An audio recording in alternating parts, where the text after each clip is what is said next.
இந்த ஃபேக்டர் எல்லாமே தாவேக்காக்கு எந்த அளவுக்கு சாதகமா இருக்கும், ஏடிஎம்கேக்கு எந்த அளவுக்கு சாதகமா இருக்கும் இந்த எல்லா இடத்துலயுமே?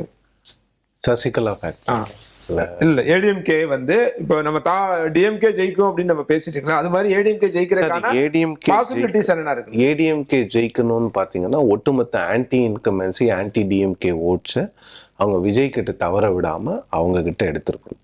அது மட்டும்தான் பாசிபிலிட்டி.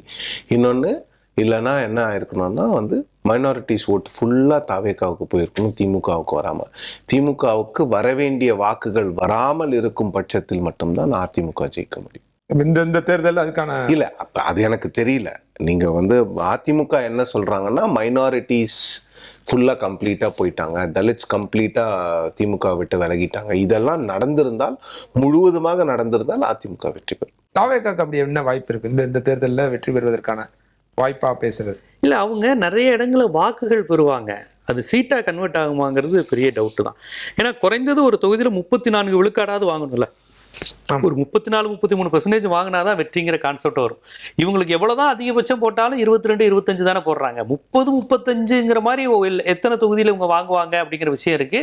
30-35% இவங்க வாங்கினாங்க. ஆல்ரெடி எல்லா இடத்துலையும் திமுக, அதிமுக, காங்கிரஸ்ன்னு கட்டமைப்போட ஒரு கான்செப்ட் இருக்குல்ல.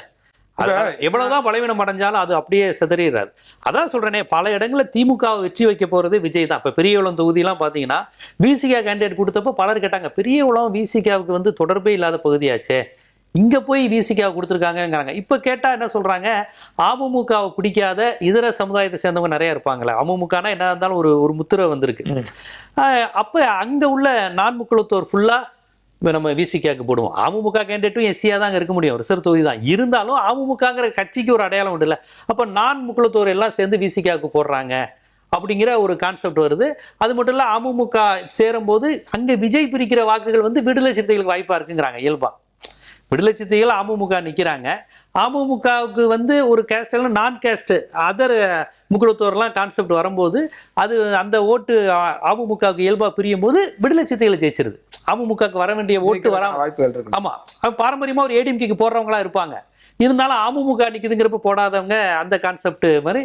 அப்ப அங்க பெரியகுளத்துல விடுதலை சிறுத்தைகளை ஜெயிச்சுன்னா அது காரணம் தாவேக்கா ஓட்டு பிரிக்கிறது தான் காரணம் அப்படிங்கிற கான்செப்ட் சொல்றாங்க. இந்த மாதிரி பல இடங்கள்ல விஜய் வந்து திமுகவுக்கு உதவி செய்யக்கூடிய நிலையில தான் தாவேக்கா தரப்புல ஜென்ரலா ஒரு எல்லாருமே சொல்றது வந்து ஒரு பூத்துக்கு ஒரு 150 இருந்து 200-250 வாக்குகள் நாங்க பெறுவோம் அப்படின்றாங்க. அப்படி பாத்தீங்க அப்படின்னா 1.5 கோடி வாக்குகள் குறைஞ்சபட்சம் கிடைக்கும். நான் சொல்றது மினிமம். அப்படி பார்த்தா 25% தானே, 25 அரௌண்ட் 30% வரும். 1.5 லட்சத்துக்கு 1.5 கோடிக்கு மீதான அதிகமான வாக்குகள் கிடைக்கும்ன்றாங்க.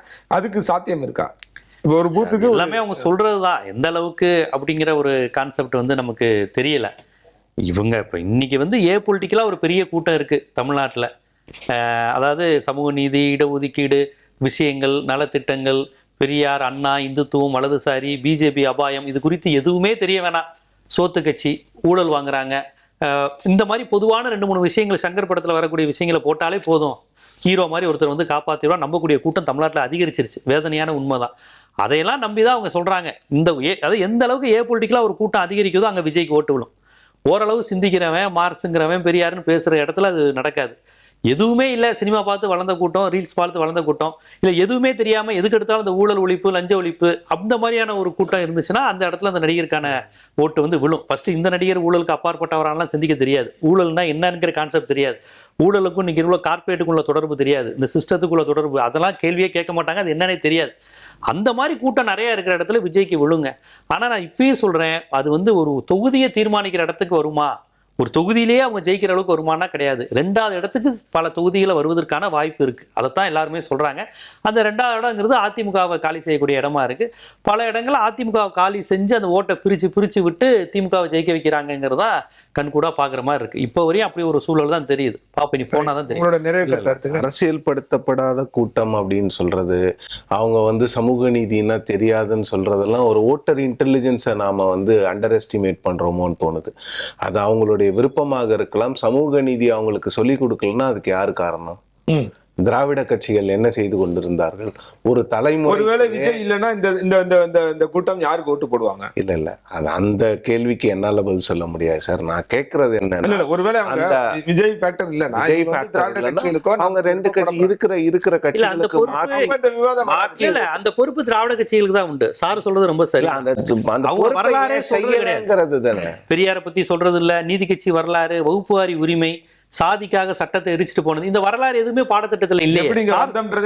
அந்த வரலாறு இதெல்லாம் பண்ணாம அந்த இளைஞர்கள் வந்து ஒரு நடிகரின் பின்னால் போகிறார்கள் என்பதற்காக அவங்கள நாம குறை சொல்றதோ இல்ல அவங்கள வந்து வெவ்வேறு பெயர்களை, அவர் பெயர் எதுவும் சொல்லல, வெவ்வேறு பெயர்களை கொண்டு சோசியல் மீடியால அழைப்பதெல்லாம் அது வந்து நியாயம் கிடையாது. அதை பேசல. இல்ல அவங்க ஏன் சமூகம் நாசமா போகுதுன்னு சொல்லக்கூடிய உரிமை ஒரு தாய்க்கு உண்டு, ஒரு பிள்ளைக்கு உண்டு இருக்கு. அதனால அது எப்படி சார் என் பையன் ஒழுங்கா நடக்க மாட்டேங்கிறான், ஓட மாட்டேங்கிறானா, அவன் இதா இருக்கான், படிக்க மாட்டேங்கிறானா, அதை சொல்லிதான் செய்வேன். உன்னை அது எப்படி நீங்க சொல்றீங்க? ஒரு காலத்துல அப்படி கிடையாது. யாருக்கு உரிமை இருக்கோ அவன் தான் அதிகம் திட்டுவான். இன்னைக்கு அநியாயத்துக்கு எல்லாத்துக்கும் ரைட்ஸ், இந்த உரிமை அந்த உரிமைன்ட்டு அடிப்படையான விஷயங்கள் சொல்ல வர்றது. இப்ப நம்ம குறிப்பிட்டு அவங்களை ஏதோ ஒரு வார்த்தைகளை ஒரு சமுதாயம் பாதிக்கப்பட்டிருந்தா இன்னைக்கு ஒரு பெரியார் மண் இப்படி இருக்குங்கிறத நான் வருத்தம் இல்ல சார். விஜய்க்கு ஓட்டு போடுறதுக்காகவே அவங்களை கிரிட்டிசைஸ் பண்றது நியாயமாங்கிறது தான். கிடையாது. யாருக்கு ஓட்டு போறது? பிஜேபிக்கு ஓட்டு போடட்டும். யாருக்கு நான் கேட்டேன். விஜய்ன்ற ஒரு ஃபேக்டர் இல்லாம இருந்தா இதே மக்கள் இதே அவங்க ஒன்னே இந்த ரெண்டு திராவிட கட்சிக்கு போட்டிருப்பாங்க, இல்ல சீமானுக்கு போய் போட்டிருப்பாங்க. அப்பயுமே இந்த விவாதம் வந்திருக்காது. சீமானுக்கு வாக்களிப்பதையுமே ஒரு திராவிட ஆதரவாளர்கள் விமர்சனம் பண்ணாங்க. அதை எப்படி விமர்சனம் பண்ணாங்க? பெரியாருக்கு எதிராக போகக்கூடிய சக்திகள், வலதுசாரிகள், இந்த மாதிரியான சித்தாந்த ரீதியான விமர்சனம். ரொம்ப சரியா சொன்னீங்க. பிஜேபிக்கு ஓட்டு போறவங்களை பார்த்து இந்த மாதிரி விமர்சனம் வந்துச்சா? நீங்க யாரோ அதுக்கு தகுந்த மாதிரி தான் விமர்சிக்க முடியும். இப்போ பிஜேபி காரரை பார்த்து நான் என்ன சொல்லுவேன்? இந்துத்துவ வலதுசாரி சிந்தனையாளர்கள், ஒரு முதலாளித்துவ சிந்தனைவாதிகள். நாம் தமிழர் வந்து என்னங்க இவங்க பேசுற அரசியல்ங்கிறது பழமைவாத அரசியல், முப்பாட்டன்னா தமிழ் சமூகத்தை நவீனத்திலிருந்து பின்னோக்கி இழுக்கிறாங்கன்னு நீங்க யாரோ அதுக்கு தகுந்த மாதிரி தான் நீங்க விமர்சிக்க முடியும். இப்போ என்னை பார்த்து ஒரு பிஜேபிக்காரு பெரியாரிஸ்ட்னு சொல்லி தான் விமர்சிக்க முடியும். இவங்கெல்லாம் பெரியாரிஸ்ட் அப்படின்னு அவங்க மொழியில நான் பிரிவினவாதி, ஒரு பிஜேபிக்காரர் என்னை பிரிவினவாதி, மொழி வெறியர், இவங்கெல்லாம் தமிழ்னு பேசுவாங்கன்னா அவங்க அப்படிதான் சொல்லுவாங்க. அவங்களுடைய அரசியல். என்னுடைய அரசியல் பார்வையில் நான் நாம் தமிழர் எப்படி பார்க்கிறேன்? எனக்கு எதிரான சித்தாந்தம் உடையவர்கள், பாஜகவே எதிரான சித்தாந்தம் உடையவர்கள். விஜய் கட்சியை நான் என்ன சொல்லுவேன்? சித்தாந்தமே இல்லாதவர்கள். இதுல ஒன்றும் பிள்ளை இல்லையே, சித்தாந்தமே இல்லாதவர்கள் தான் சொல்றேன் நான். அதுல ஒன்றும் விமர்சனம் கிடையாது. கம்யூனிஸ்டை பார்த்து கம்யூனிஸ்ட் தான் சொல்ல முடியும், சித்தாந்தம் இல்லாதவங்கள சித்தாந்தம் இல்லாதவங்களும் சொல்ல முடியும். அதனால அது ஒன்றும் விமர்சனம் கிடையாது, அது அடையாளம் தானே. அது எனக்கு அதுல உடன்பாடு இல்லை. அந்த இளைஞர்களுடைய அந்த ஓட்டருடைய இன்டெலிஜென்ஸ், அந்த இளைஞர்களை நீங்க விமர்சிக்க கூடாது.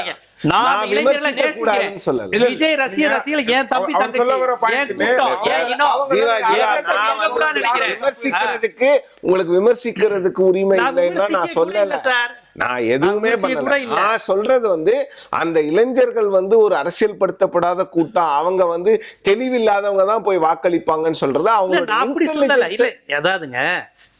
அதாவது நான் ஒரு விஷயம் நான் பதிவு செய்யறேன். என்னைய பொறுத்தவரையும் இந்த காலத்துல அவங்களுக்கு பெரியார், அம்பேத்கர், மார்க்ஸ் தத்துவம் தெரியாத ஒரு கூட்டமா நிறைய பேர் திராவிட கட்சிகள் பாடத்திட்டத்துல கொண்டு வரல. இதைத்தானே சொல்றேன் நானு. நான் எந்த கட்சியா இருந்தா என்ன, விஜய் கட்சியினர் இப்படி இருக்கிறத நியாயப்படுத்த முடியாது. நான் இப்படி இருக்கிறாங்களேன்னு வருத்தப்படுறேன். ஏன்னா என் தம்பி தங்கைகள் அவெல்லாம் எந்த ஸ்டேட் கிடையாது, ஏன் தமிழ் மண்ணில இருந்து இருக்கிறான். இவன் இப்படி ஆயிடக்கூடாதுன்னு தான் பதறேன். இவன் யாரு? என் பிள்ளை தானே, என் பிள்ளை, என் தம்பி, என் தங்கச்சி தானே 18 வயசுல இருக்கிறவன். அப்ப அவனை விமர்சிக்கக்கூடிய உரிமையா ஒரு தாயா, அண்ணனா, எல்லா உரிமையும் எனக்கு இருக்குன்னு தான் நான் பாக்குறேன். அப்படிதான் என் வீட்டுல இருந்தாலும் திட்டதான் செய்யும். தெரிஞ்சு போயிடும் யார் யார் யாருக்கு ஓட்டு போட்டிருக்காங்க அப்படின்னு. உங்களுடைய வருகைக்கும் கருத்து பதிவுக்கும் நன்றி.